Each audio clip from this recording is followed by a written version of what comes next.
But it is important to have some foundation in your spiritual life that's a foundation of something other than words, ideas, spiritual philosophies.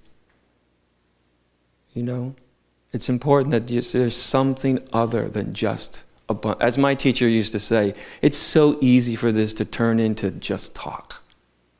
And it is easy for this to turn into just talk. So it's useful to have something other than talk, than words. As useful as words can be, and they can be very useful. Talk can be useful. The written word can be very useful. But it's not a great thing to have as your foundation. Because then it's like seeds falling into what Jesus used to call stony ground. You know, you can throw great seeds on stony ground and not much is going to happen. Maybe some of those seeds will actually even sprout now and then. I don't know, maybe a good rain comes down right at the time that the seeds hit the stony ground and something sprouts, but it's so damn stony that roots can't be put down, so whatever sprouts quickly dies away, disappears. So it's really quite useful to have something other than just talk. Some foundation. That's the assumption I make. And I know that assumption isn't always right, but that's why I wanted to mention it. Some foundation in just the capacity to be still.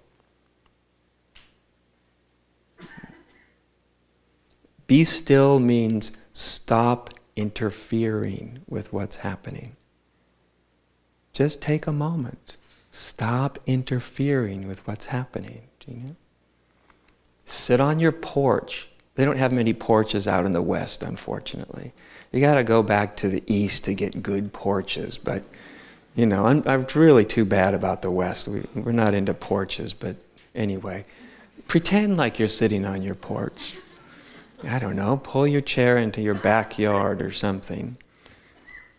And just sit there. Enjoy yourself. Listen to the birds, the trees, the wind, the silence. Get some foundation in something other than your mind. Just some foundation, some experience, you know.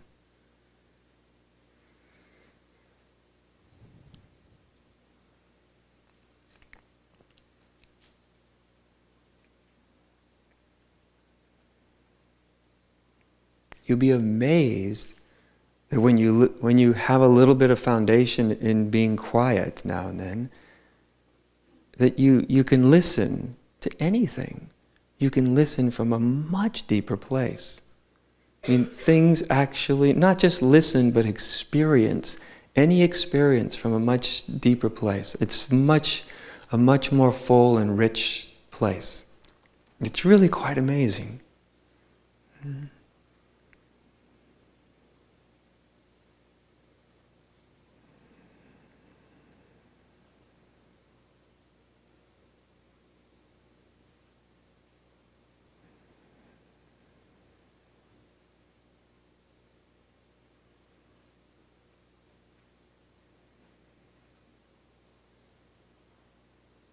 And when you're listening from that deep place, that's not trying to acquire anything, it's a very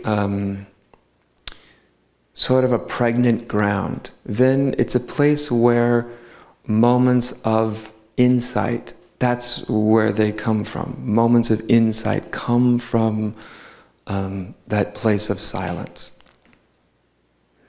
Moments of aha. You ever notice you don't really think yourself to moments of aha? You might be thinking for a long time about something, but then you get kind of tired of thinking about it.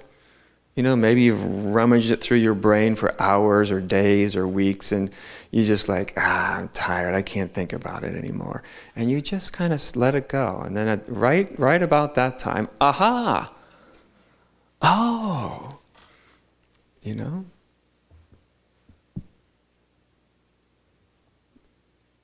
I met one of the women that I'd asked to teach years ago. her husband, he actually did have a porch in the West Coast at his house. And he did something his whole life, and he still did it. He was retired by that time, but he said anytime he had a dilemma, it could be a dilemma at work, something he was trying to figure out, or in life or whatever, whenever he'd have a dilemma, he said, I would go out onto the porch and I would just sit there and be quiet. And he said he'd learned that from his dad. Where he grew up, his dad would do, whenever his dad would get in, some state of confusion, he didn't know what to go or what's the next move to make, he'd go out and sit on the porch and kind of let it come to him. And I remember we talked about it, and he was telling me, I don't meditate that much, I don't do this, I don't do that. He was feeling kind of guilty for not working hard enough, at all this. And we got to talking one day, and he told me about his porch sitting. And I said, what are you talking about? You don't meditate. That porch stuff you've been doing your whole life, that you've learned from your dad, going out there when you have a problem and sitting down and not thinking about it and letting it come to you, that's what I'm talking about. That's meditating.